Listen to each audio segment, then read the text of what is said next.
सभी साथियों को मेरा नमस्कार।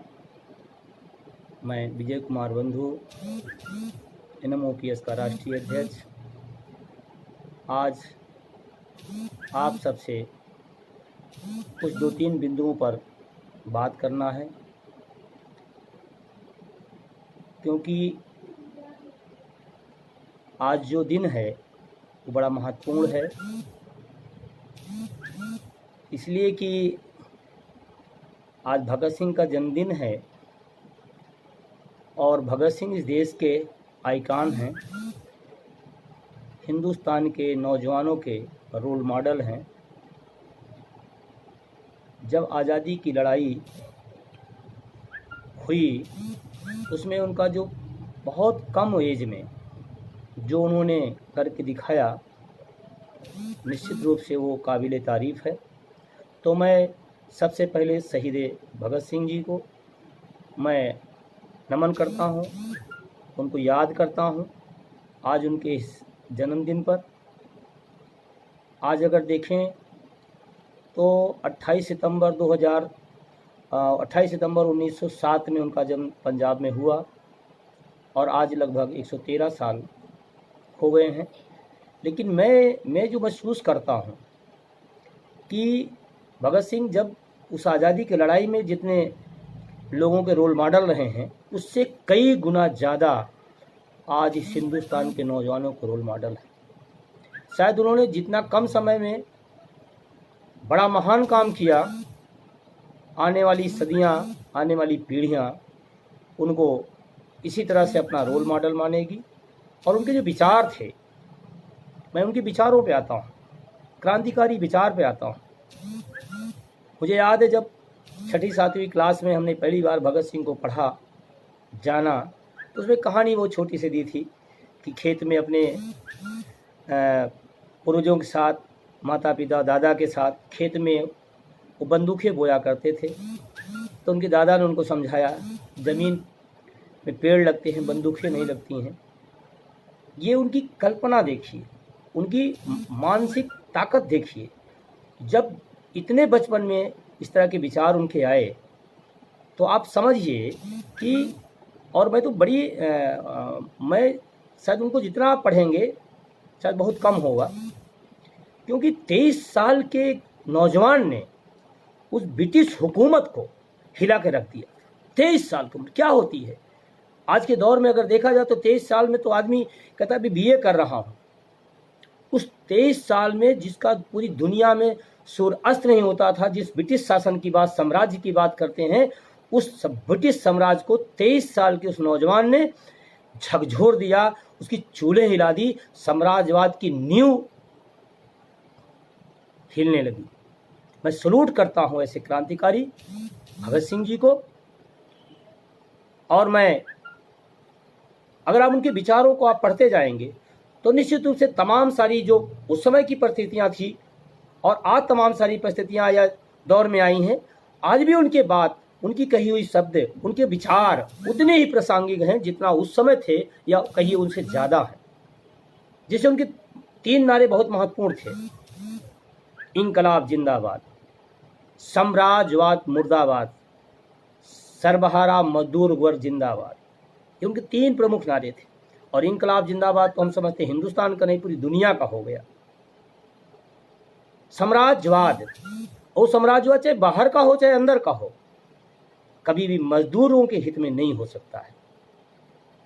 साम्राज्यवाद के खिलाफ, पूंजीवाद के खिलाफ बहुत बड़ी उनकी सोच थी। और उस समय कही हुई बातें आज भी अक्षरशः उनकी लागू हो रही हैं, दिख रही हैं, समझ में आ रही हैं। इसलिए मैं आप सभी से एक बात जरूर मैं कहूँगा कि हर आदमी भगत सिंह को अपना आदर्श तो मानता है, लेकिन भगत सिंह बनना नहीं चाहता है। ये बात बिल्कुल सही है। भगत सिंह उसका आदर्श है, भगत सिंह को पसंद है, लेकिन भगत सिंह जैसा बनना है, भगत सिंह बनना है, मुझे लगता है कि अगर मैं कहूँ तो उन्होंने अपने भाई कुलतार सिंह को एक पत्र लिखा था, और जिसमें उन्होंने नौजवानों के लिए उस समय वो बात लिखी थी जो नौजवानों के लिए उन्हें पत्र लिखा था अपने भाई के नाम पर। उसमें उन्होंने लिखा था, ये भगत सिंह के शब्द हैं, मेरे नहीं, जो मैंने पढ़ा, जो अध्ययन किया, उसमें जो मिला मुझे, उस लाइनें देखिएगा, उसको थोड़ा सा मर्म समझिएगा।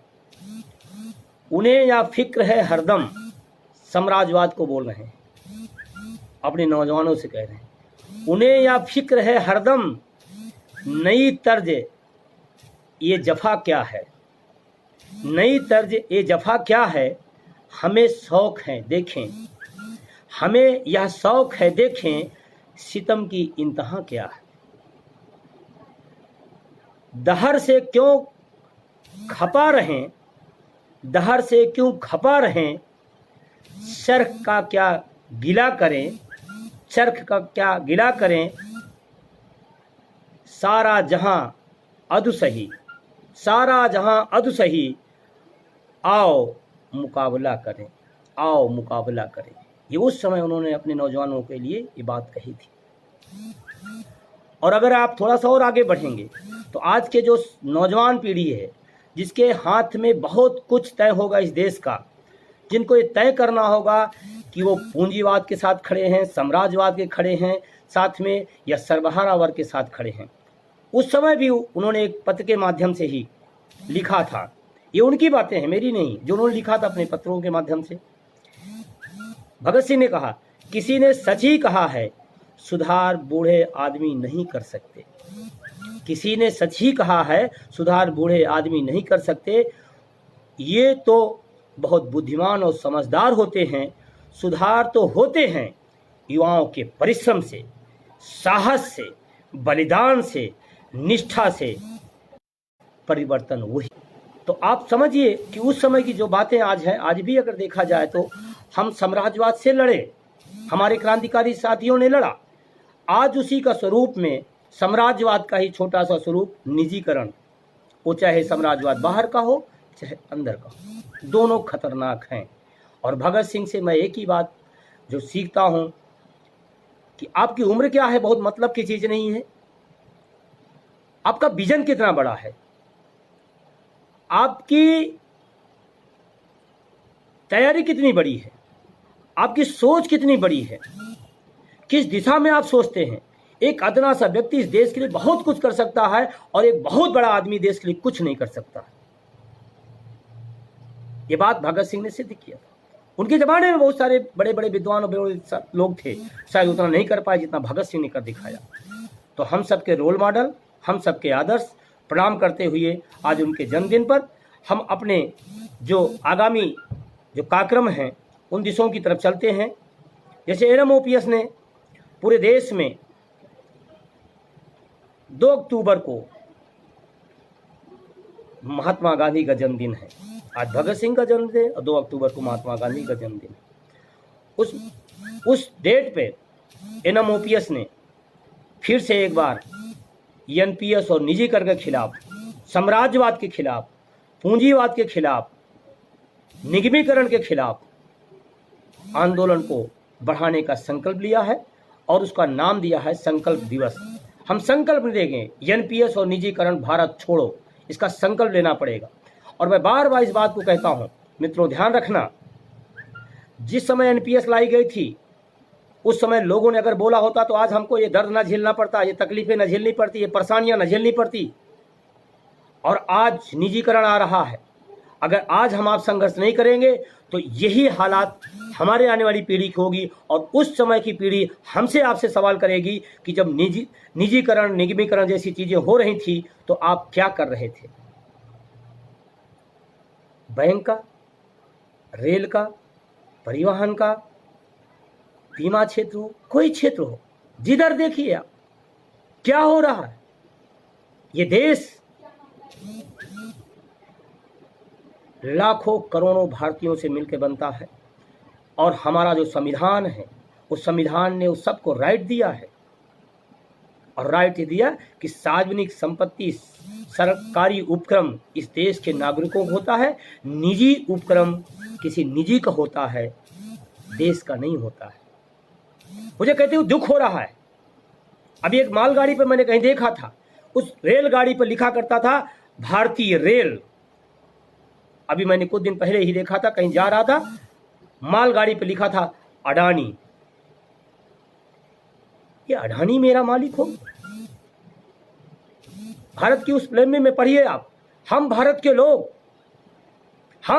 लोग, संविधान ने पहला शब्द ही शुरू किया, और आज हम देख रहे हैं रेल पर लिखा है अडानी।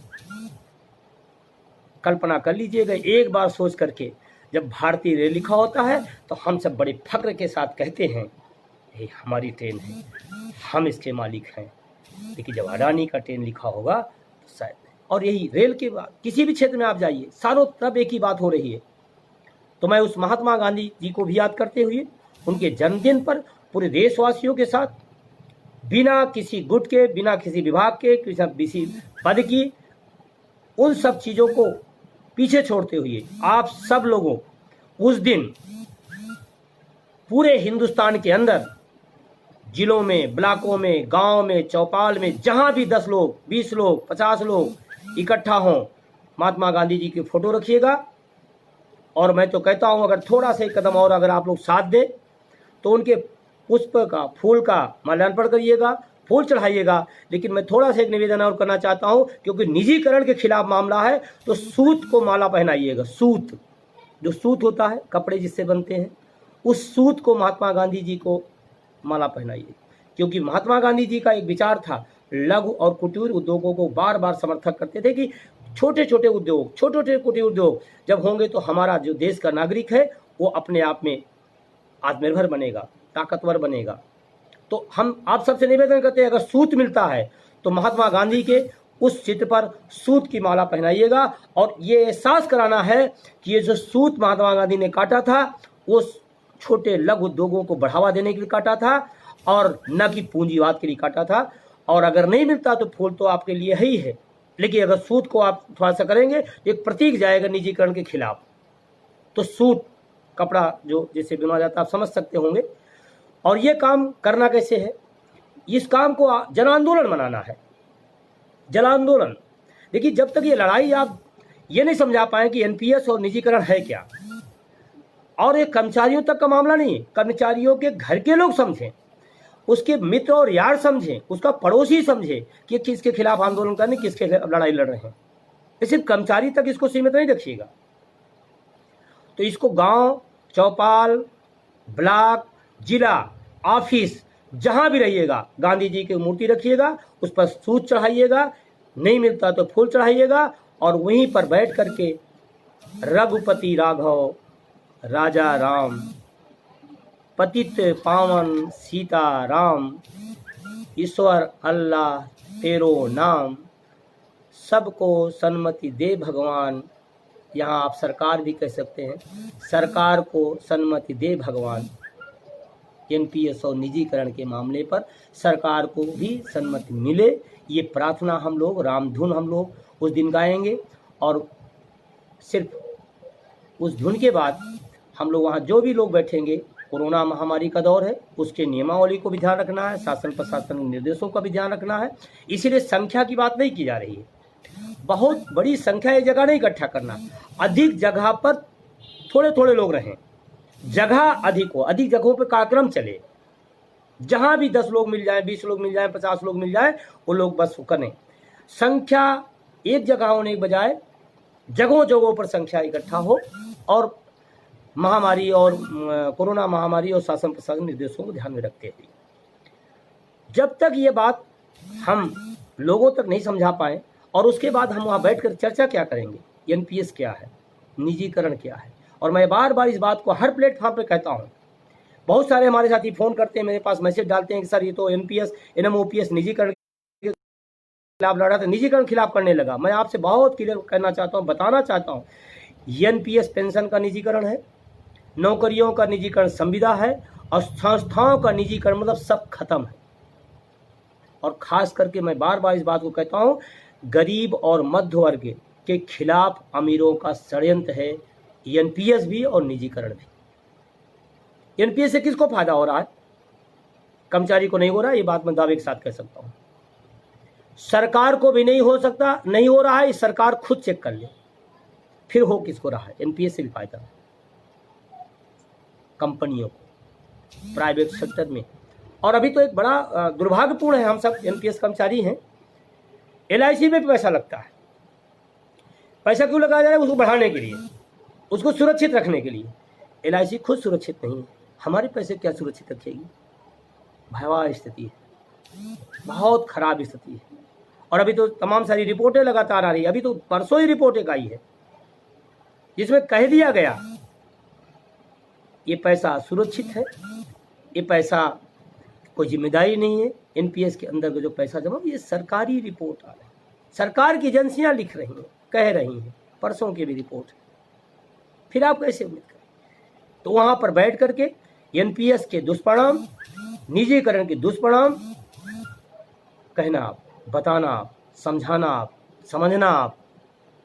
और मैं तो कहता हूं एक बात कठोर जरूर है, लेकिन आज जो मैं महसूस कर रहा हूं उसको कह रहा हूं।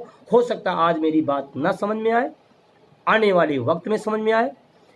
निजीकरण गुलामी का तामपत्र है, निजीकरण गुलामी का तामपत्र है।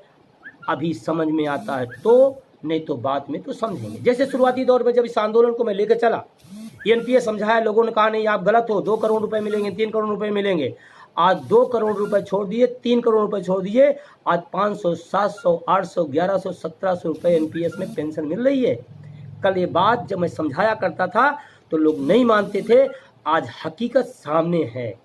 यही सेम स्थिति, इससे भी खतरनाक स्थिति निजीकरण की है। निजीकरण के कई रूप हैं,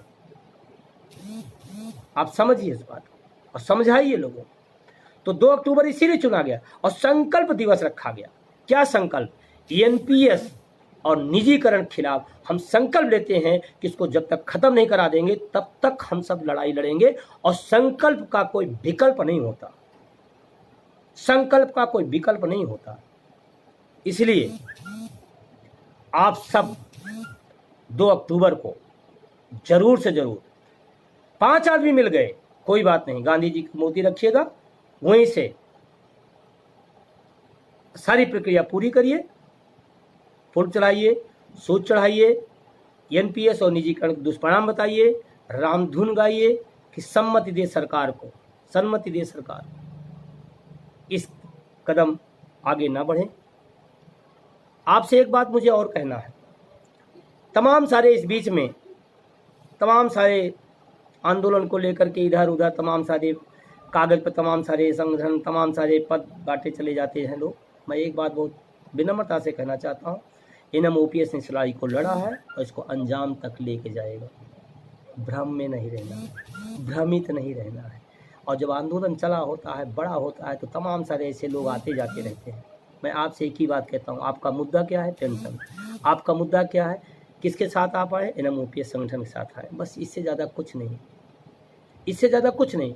और तमाम सारी चीज़ें आपके बीच में आएंगी, लेकिन ध्यान रखना है, ये जो एनपीएस के खिलाफ, निजीकरण खिलाफ 2 अक्टूबर का कार्यक्रम है, ये संगठन का आह्वान है। करना उन सबको है जिनका दर्द है। अगर आपको एनपीएस से चोट लगती है तो 2 अक्टूबर को संकल्प लीजिएगा। अगर निजीकरण से आपको चोट लगती है तो संकल्प लीजिएगा 2 अक्टूबर को। अगर आपको लगता है इससे हमारा और हमारी पीढ़ी का भविष्य खराब हुआ है तो संकल्प लीजिएगा 2 अक्टूबर को। और आपको मैं बताऊं, जब गांधी जी को अंग्रेजों ने ट्रेन से नीचे फेंका था, धक्के मार के फेंका था, वही संकल्प उसी प्लेटफार्म पर लेटे लेटे गिरे गिरे गांधी जी ने संकल्प लिया था, आज तुमने मुझे ट्रेन से धक्के देके बाहर किया है, एक दिन हम तुम्हें अपने देश से बाहर करेंगे। ये संकल्प होता है। इस संकल्प को समझिए, इसके संकल्प शक्ति को समझिए। आज जो आंदोलन चल रहा है पूरे देश के अंदर पेंशन का, ये किसी कुछ लोगों का विचार था, कुछ लोग इस बात को लेकर आगे बढ़े और तमाम सारे साथी देश के कोने कोने से, कोई पंजाब से, कोई आंध्रा से, कोई हरियाणा से, कोई दिल्ली से, कोई उत्तर प्रदेश से, कोई बिहार से, कोई कर्नाटका से, कोई उड़ीसा से, कोई तमिलनाडु से, कोई कश्मीर से, कोई उत्तराखंड से, कोई झारखंड, कोई छत्तीसगढ़ से, तमाम सारी स्टेटों में लोग मिलते गए, कारवां बढ़ता गया। किसी का विचार होगा, किसी का संकल्प होगा, वो संकल्प आज एक बड़े स्वरूप में आया।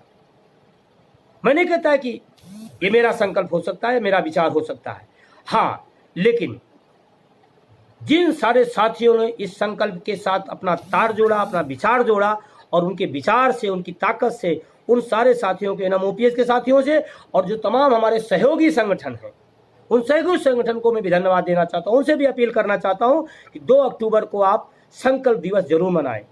संगठन के बाहर निकले, गुटों से बाहर निकले। ये गुट गुट गुट, ये घुट घुट घुट करके मरवा देंगे गुट वाले। इन गुटों के घुटन से बाहर निकलो। मैं कहना चाहता हूं, हो सकता है कोई एनएमओपीएस संगठन पसंद ना हो, लेकिन मैं जानता हूं ओपीएस उसको पसंद है। हो सकता है उसको कोई, तमाम सारे हमारे राज्यों के तमाम बड़े बड़े लीडर हैं, उनको पसंद हो या ना पसंद हो सकता है किसी को विजय बंधु पसंद हो या ना पसंद हो, लेकिन ओपीएस पसंद है। और अगर ओपीएस पसंद है तो आपको इस महायज्ञ में शामिल होना पड़ेगा। बहुत सारे साथी अलग अलग तरीके से अपना करने लगते हैं। मैं कहता हूं क्या जरूरत है, जब एक पूरे हिंदुस्तान का, कश्मीर से लेकर कन्याकुमारी से लेकर अटक से लेकर कटक तक पूरा हिंदुस्तान में एक भयानक तरह लड़ाई चल रही है, तो उस लड़ाई को बड़ा करिए, उस लड़ाई को खड़ा करिए। उसको इधर उधर करने की कोई जरूरत नहीं, उससे कुछ नहीं होगा। और एक ध्यान रखना, ये लड़ाई देशव्यापी है, पूरे देश की लड़ाई है, इसलिए सबको एक सुर में बोलना पड़ेगा। एक मुद्दा, एक मंच, एक सुर, एक आवाज से सबको संकल्प लेना पड़ेगा। उस संकल्प को लेकर के आप आगे बढ़िए। मैं आपसे न कहते हुए, एक और उस दिन कार्यक्रम होगा, आप अपने उस फोटो को लेंगे, अपने साथियों के समूह को लेंगे, महात्मा गांधी जी की फोटो लेंगे, सूत जो आपने चढ़ाया उसको लेंगे, और सूत को निजीकरण से जोड़ते हुए आप उसको आगे बढ़ाएंगे, और अपने फेसबुक या तमाम सारे सोशल मीडिया के जो माध्यम उस पर डालेंगे। 3 बजे से, उसी दिन 2 अक्टूबर को 3 बजे से 6 बजे तक ट्विटर अभियान भी #NPS निजीकरण भारत छोड़ो का चलेगा। आप सब साथी उसको पूरी शिद्दत के साथ, पूरी ताकत के साथ करिए, क्योंकि आज के दौर का ये बड़ा माध्यम है। जो दौर होता है, जो परिस्थितियां होती, उसी हिसाब से चलना पड़ता है। हाँ, 2 अक्टूबर का कार्यक्रम पहली बार इस कोरोना महामारी में जमीन पर होने जा रहा है। जमीन पर, धरातल पर शुरुआत है। आने वाली समय में एनएमओपीएस की राष्ट्रीय कार्यकारिणी, हमारे वरिष्ठ उपाध्यक्ष या हमारे महासचिव जी या हमारी टीम के तमाम सारे साथी जो पदाधिकारी हैं, उन सब से चर्चा पर चर्चा करके 2 अक्टूबर के कार्यक्रम के बाद फिर कोई बड़ा ऐलान किया जाएगा। लड़ाई अंतिम क्षण तक लड़ना है। ध्यान रखना, कुछ साथी हमारे निराश हो जाते हैं कि सर अभी क्या हो रहा है, कैसे हो रहा है। ये लड़ाई बड़ी है, लड़ना पड़ेगा। आज़ादी की लड़ाई जब शुरू हुई तो आपको पता है 1857 में शुरू हुई, 1947 में हो, 90 साल लगे। अंग्रेजों से लड़ने में 90 साल नहीं लगे, उनको भगाने में 90 साल नहीं लगे, हिंदुस्तानियों को जगाने में लग गए। तो जब तक एनपीएस के कर्मचारियों को आप जगा नहीं पाएंगे, और कसम खाइए कि प्रतिदिन 2 आदमी को कम से कम आप जगाइए, 2 आदमी को कम से कम फोन करिए, इस आंदोलन से जोड़िए। एनएमओपीएस का जो यूट्यूब है, जो आपका फेसबुक है, इस पर अधिक से अधिक लोगों को जोड़िए, सक्रियता लाइए। मुझे एक बात को कहते हुए दुख हो रहा है कि जब आप एनएमओपीएस के इतने बड़े, जो जहां पर 2 लाख से अधिक लोग जुड़े हुए हैं, वहां पर जब कोई पोस्टें डाली जाती है, कोई भी साथी लिखे, कोई भी अच्छा विचार हो, किसी का हो सकता है, ये जरूरी नहीं कि अध्यक्ष का विचार ही सबसे बेहतर होगा। बहुत सारे हम बुद्धिजीवी लोगों का ये समूह है, बुद्धिजीवी यहाँ सारे लोग, हर आदमी के विचार आते। जो भी अच्छी चीजें हो उसको आप लोगों तक पहुंचाइए, घुमाइए, और लोगों को एप्रिशिएट करें। उनको थोड़ा सा महसूस हो कि हाँ हमने अच्छा लिखा, अच्छा किया है।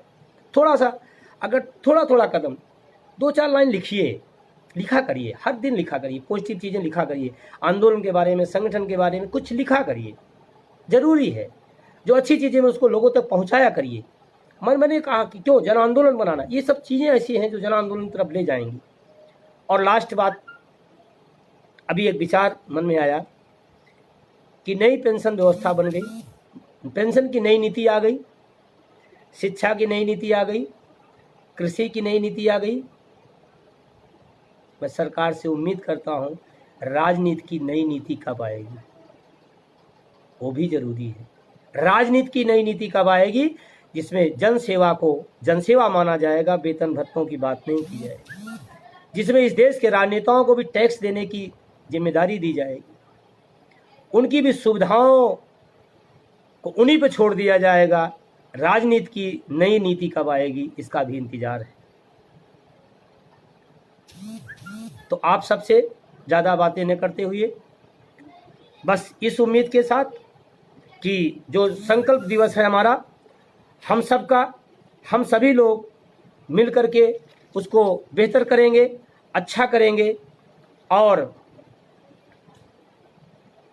अंत में हम उसी हिंदुस्तान के रोल मॉडल, उसी हजारों लाखों करोड़ों नौजवानों के चहेते जिनका आज जन्मदिन है, उन्हीं की जो लाइनें हैं, अपनी बीच में थोड़ा सा व्यवधान आ गया, उन्हीं के जन्मदिन पर उन्हीं के लाइनों से अपनी बात को मैं समाप्त करूंगा और इस उम्मीद के साथ कि संकल्प दिवस पूरे हिंदुस्तान के गली गली में, शहर शहर में, डगर डगर में, गांव गांव, चौपाल चौपाल में ये कार्यक्रम आप सब कराएंगे। और हमारे सारे जो पदाधिकारीगण हैं, चाहे राष्ट्रीय टीम के हों, चाहे प्रदेश की टीम के हों, चाहे जिले के हों, चाहे ब्लॉक के हों, संभाग के हों, मंडल के हों, जो भी हैं, जो पदाधिकारी हैं, जिम्मेदार साथी हैं, एनपीएस कर्मचारी हैं या ओपीएस के भी हमारे साथी हैं, हमारे बड़े हैं, बुजुर्ग हैं, सबसे मेरा उनसे निवेदन है कि इस आंदोलन में सब लोग साथ दीजिए। और भगत सिंह के जन्मदिन को नमन करते हुए उन्हीं की बातों से मैं अपनी बात को ख़त्म करता हूँ। मैं टाइम टाइम पे आपसे मिलता रहूँगा, मिलता भी रहता हूँ और अच्छा लगता है कि आप सब तमाम सारी शुभकामनाएँ देते हैं, संगठन को देते हैं, तमाम सारे आंदोलन में भागीदारी निभाते हैं। तो मैं भगत सिंह ने लिखा था, लिख रहा हूँ अंजाम जिसका, लिख रहा हूँ अंजाम जिसका कल आगाज आएगा, लिख रहा हूँ अंजाम जिसका कल आगाज आएगा, मेरे लहू का हर एक कतरा इंकलाब लाएगा, मेरे लहू का हर एक कतरा इंकलाब लाएगा। ये भगत सिंह की वो उस समय की बातें हैं और आज भी कहीं न कहीं वो बातें अक्षर सा सही हैं। और इस उम्मीद के साथ 2 अक्टूबर संकल्प दिवस को आप सब आज ही से लगेंगे, ताकत से लगेंगे और एक एक साथी तक ये बात पहुंचाए करेंगे। इनकलाब जिंदाबाद, इनकलाब जिंदाबाद, साम्राज्यवाद मुर्दाबाद, साम्राज्यवाद मुर्दाबाद, मजदूरों का हित जिंदाबाद। और हम सब मजदूर हैं, आज महात्मा भगत सिंह को प्रणाम करते हुए ये संकल्प लें और इस इनकलाब की जो नारा है उसको हम घर घर तक पहुंचाएं और सब तक पहुंचाएं। संकल्प दिवस 2 अक्टूबर हम सब मिलकर मनाएंगे। बहुत बहुत आप सबको धन्यवाद, आपने मेरे विचार को सुना, आप सबसे मिलकर अच्छा लगा, फिर मिलते रहेंगे। बहुत बहुत शुक्रिया। जय हिंद।